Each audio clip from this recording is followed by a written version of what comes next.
सिर्फ 3 दिन। सिर्फ 3 दिन में डीएलएफ ने 1100 से भी ज़्यादा 4 BHK अपार्टमेंट्स गुरुग्राम में बेच दिया। उन अपार्टमेंट की अप्रॉक्स कॉस्ट थी 7 करोड़ रुपए। प्रोजेक्ट का नाम था द आर्बर, जो कि एक luxury high rise residential project है। करीब 8000 करोड़ के फ्लैट सेल हो गए सिर्फ 3 दिन में। ऐसा नहीं कि प्रोजेक्ट लॉन्च हो गया है, प्रोजेक्ट लॉन्च होना अभी बाकी है। उन 1100 अपार्टमेंट्स के लिए डीएलएफ को करीब 4 गुना एप्लीकेशंस मिले थे। सर्टेनली सप्लाई से बहुत ज़्यादा डिमांड थी। और 90% से ज़्यादा बायर्स कौन थे? CXOs, NRIs, एंटरप्रेन्योर्स, लॉयर्स और डॉक्टर्स। ये मार्च 2023 की बात है। ऐसा नहीं है कि ये बस एक ही बार हुआ। पिछले कुछ साल में ऐसा बहुत सारे जगह हुए हैं इंडिया में। राधा कृष्ण दमानी, नाम तो आपने सुना ही होगा, डी मार्ट के फाउंडर। उन्होंने करीब 1200 करोड़ देकर 28 लग्जरी अपार्टमेंट्स खरीदे साउथ मुंबई में। ऐसे न जाने कितने सारे परचेजेस इंडिया में हो रहे हैं, चाहे मुंबई हो या बेंगलुरु, दिल्ली, गुड़गांव, पुणे या फिर हैदराबाद। इंडिया में अलग अलग रीजन्स में लग्जरी प्रॉपर्टी बिक रही है और हर साल इसमें ग्रोथ दिख रहा है। आइए देखते हैं क्यों लग्जरी होम की सेल्स इतनी तेजी से बढ़ रही है, सप्लाई और डिमांड कैसा है और ये कैसे लग्जरी होम के प्राइसेस को इम्पैक्ट कर रही है और फ्यूचर में क्या दिख रहा है। पहले डिफाइन करते हैं कि लग्जरी होम है क्या। एक्चुअल में अलग अलग रीजन के लग्जरी होम की प्राइस अलग अलग होगी। पंचकुला में 3 करोड़ से ज़्यादा के घर को हम सुपर लग्जरी होम कह सकते हैं और दिल्ली NCR में 4 करोड़ से ज़्यादा के प्रोजेक्ट को लग्जरी होम कह सकते हैं। क्योंकि कोई सिटी मेट्रो है तो कोई Tier 1 या फिर Tier 2 या फिर Tier 3। पॉपुलेशन डेंसिटी अलग है, लेवल ऑफ अपॉर्चुनिटी अलग है, पर कैपिटा इनकम अलग है और डिस्पोजेबल इनकम भी अलग है। फिर भी एक होमोजेनिटी के लिए हम लोग यहाँ पे जो भी डेटा प्रेजेंट करेंगे उसमें 4 करोड़ से ज़्यादा में बिकने वाली प्रॉपर्टी को लग्जरी होम कहेंगे। लग्जरी प्रॉपर्टी में क्या होता है? होम ऑफिस होगा, study room, gym, entertainment centre, green open space, private elevators, infinity pools, smart home automation systems और भी बहुत सारे, डिपेंडिंग ऑन कैसी प्रॉपर्टी हम परचेज कर रहे हैं। जनवरी से जून 2023 के बीच में टोटल लग्जरी होम की सेल्स करीब 6900 यूनिट्स हुई है। 90% दिल्ली NCR, मुंबई और हैदराबाद में है। अगर ये नंबर्स हम US, चाइना और ऑस्ट्रेलिया के कंपैरिजन में देखें तो सर्टेनली बहुत ही छोटा फिगर है। अब क्योंकि ये बहुत ही छोटा फिगर है तो इसका मतलब ये है कि ग्रोथ प्रोस्पेक्ट ज़्यादा है। एनारॉक की एक रिपोर्ट देखें तो Q1 2022 में लग्जरी होम ओवरऑल सेल्स का करीब 12% हिस्सा था और Q1 2019 में बस 7%। सर्टेनली लग्जरी मार्केट का सेल्स अदर सेगमेंट के कंपैरिजन में ग्रो कर रहा है। CBRE साउथ एशिया की रिपोर्ट को देखें तो फर्स्ट हाफ 2022 के कंपैरिजन में फर्स्ट हाफ 2023 में सेल्स करीब 130% बढ़ गए हैं। वहीं हैदराबाद में 14 टाइम्स सेल्स बढ़े हैं तो दिल्ली NCR में 3 टाइम्स। ये तो हो गया कि लग्जरी होम के रेस्पेक्ट में डेटा क्या कह रहा है। अब देखते हैं सप्लाई एंड डिमांड के कारण लग्जरी होम पे क्या इम्पैक्ट आ रहा है। कुछ साल पहले तक इस सेगमेंट में स्टॉक पड़े रहते थे, लेकिन अब सप्लाई से ज़्यादा डिमांड है और इससे प्राइस भी इस सेगमेंट में बहुत तेज़ी से बढ़ रहे हैं।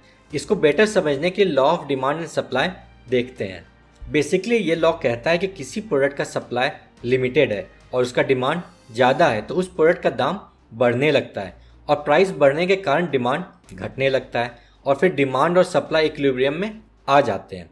इसका उल्टा ये है कि अगर सप्लाई बहुत ज़्यादा है और डिमांड कम है तो प्राइस गिरने लगता है। प्राइस गिरने लगेगा तो डिमांड बढ़ने लगेगा।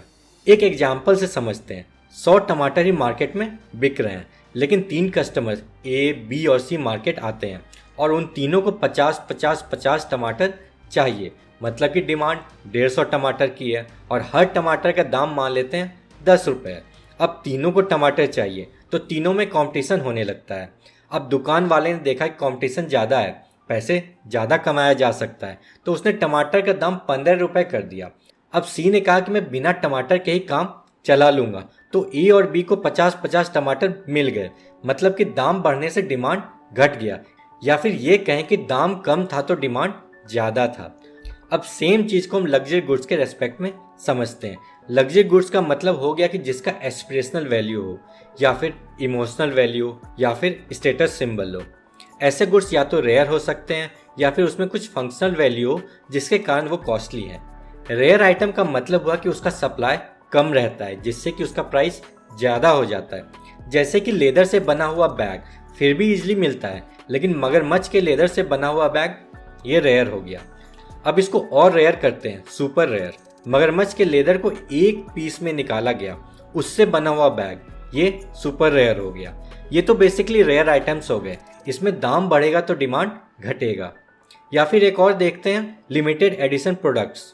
मान लेते हैं बस 1000 वॉचेस बनी है कंपनी के 50 साल को सेलिब्रेट करने के लिए। या फिर कुछ प्रोडक्ट्स ऐसे भी होते हैं जिसकी प्रेस्टीज वैल्यू होती है, जैसे कि रोलेक्स वॉच।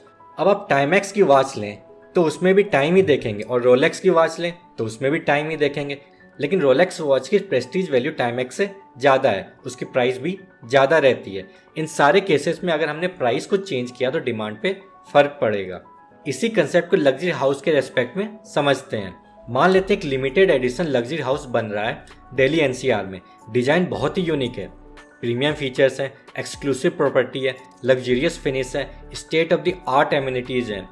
बहुत ही यूनिक प्रॉपर्टी होने के कारण ये एक स्टेटस सिंबल बना हुआ है, और इस प्रॉपर्टी की कीमत को 15 करोड़ रुपए रखा गया है।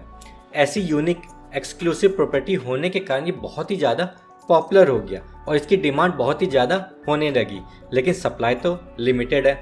ओवरऑल बस 100 यूनिट्स ही ऐसे हैं। अब यहाँ पे डिमांड ज़्यादा है सप्लाई से। मान लेते हैं 1000 लोग इसमें इंटरेस्टेड हैं। अब इतने सारे लोग इसमें इंटरेस्टेड हैं तो एक टाइप का कंपटीशन डेवलप हो जाएगा पोटेंशियल बायर्स के बीच में, क्योंकि वो ऐसी अपॉर्चुनिटी को मिस नहीं करना चाहते। तो इसके लिए वो प्रीमियम प्राइस देने के लिए तैयार हो जाएंगे, और डेवलपर्स को तो जितना ज़्यादा हो सके प्रॉफिट कमाना है, तो वो आराम से पैसे बढ़ा देंगे। तब भी उनको इस प्रॉपर्टी के लिए बायर्स मिलने में कमी नहीं होगी।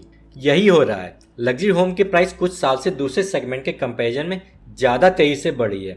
एनारॉक की रिपोर्ट के हिसाब से पिछले 5 साल में टॉप 7 सिटीज़ में अफोर्डेबल होम जिनकी प्राइस 40 लाख से कम होती है उसकी प्राइस बस 15% बढ़ी है, और लग्जरी होम में करीब 25% का प्राइस राइज दिखा है। पिछले 2-3 साल में प्राइस बहुत ज़्यादा तेज़ी से बढ़े हैं।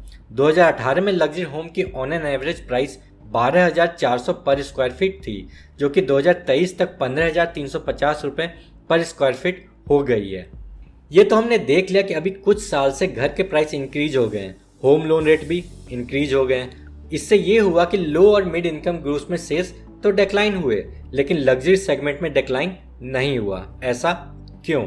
इसके लिए हम इकोनॉमिक्स का एक लॉ देखते हैं। वो कहता है कि लग्जरी गुड्स में इनकम इलास्टिसिटी ऑफ डिमांड ज़्यादा होती है।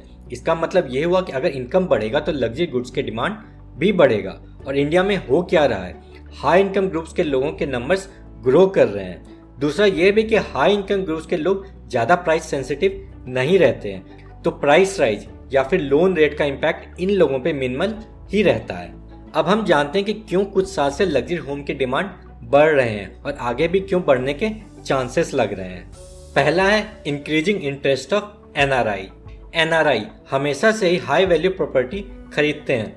फॉरेन में भी वो एक लाइफस्टाइल में रहते हैं, और वो वैसे ही लाइफस्टाइल इंडिया में भी रहना चाहते हैं, जो कि हाई एंड प्रॉपर्टीज में ही पॉसिबल है।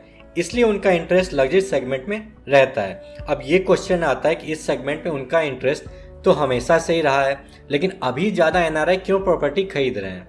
बेसिकली उनके लिए लग्जरी प्रॉपर्टी खरीदना आसान हो गया है, क्योंकि रुपये की वैल्यू कम हो रही है, तो वो अब उतने ही पैसे देकर ज़्यादा महंगा प्रॉपर्टी खरीद पाएंगे। मान लेते हैं 2 घर है, एक का दाम 80 रुपये और दूसरा का 100 रुपये। पहले $1 80 रुपये था, और अब मान लेते हैं कि $1 100 रुपये के बराबर हो गया। तो कोई एनआरआई पहले $1 देकर 80 वाला ही घर खरीद पाता, लेकिन अब $1 देकर वो 100 रुपये वाला घर खरीद पाएगा। साथ में ये भी है कि सिमिलर एमिनिटीज़ के हाउसेस पहले के कंपैरिजन में अब ज़्यादा बनने लगे हैं, तो वो और भी इंटरेस्टेड हो रहे हैं। दूसरा है rise in startup millionaires and billionaires and UHNIs. India में पर कैपिटा इनकम बढ़ रहा है। उसके बढ़ने का एक रीजन ये भी है कि टॉप 1% या फिर ये कहेंगे टॉप 5% में लोगों के नंबर्स ज़्यादा बढ़ रहे हैं। उनके नंबर्स बढ़ेंगे तो वो भी अपने इनकम के अनुसार घर खरीदेंगे। जैसा कि मैंने पहले बताया था कि इनकम बढ़ेगा तो लग्जरी हाउस का डिमांड बढ़ेगा, और यही हो रहा है। बेसिकली लोग अमीर हो रहे हैं और उनके पास डिस्पोजेबल इनकम बढ़ रहा है। यूएचएनआईज या फिर एचएनआईज, स्टार्टअप फाउंडर्स, इंडस्ट्री स्टालवर्ड्स, वो लग्जरी होम्स को टारगेट कर रहे हैं। 2018 से 2023 के बीच में लग्जरी होम की डिमांड करीब करीब डबल हो गई है।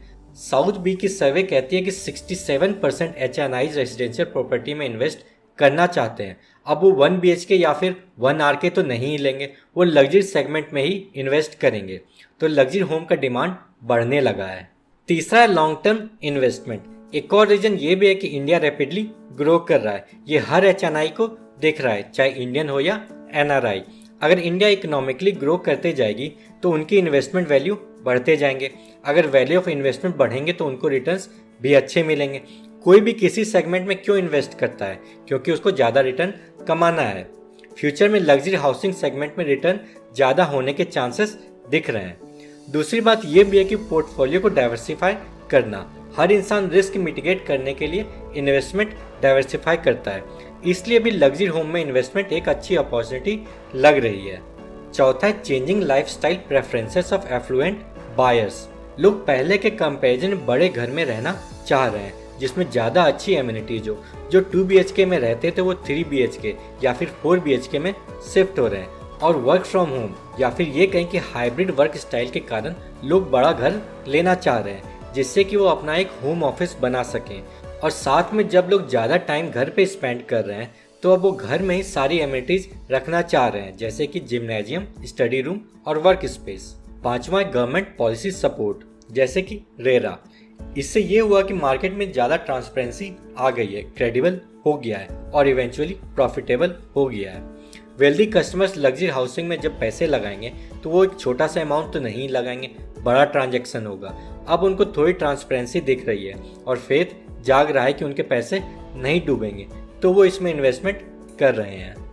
आगे चलकर ये लग रहा है कि लग्जरी होम मार्केट में रैपिड ग्रोथ होने की संभावना है। डिमांड भी बढ़ेगा और उसको कॉम्प्लीमेंट करने के लिए सप्लाई भी। चाहे नए हो या पुराने बिल्डर्स, हर कोई इस सेगमेंट को कैटर करने के लिए आगे आएगा और हमें न्यू इनोवेशंस इस सेगमेंट में देखने को मिलेगा। धन्यवाद।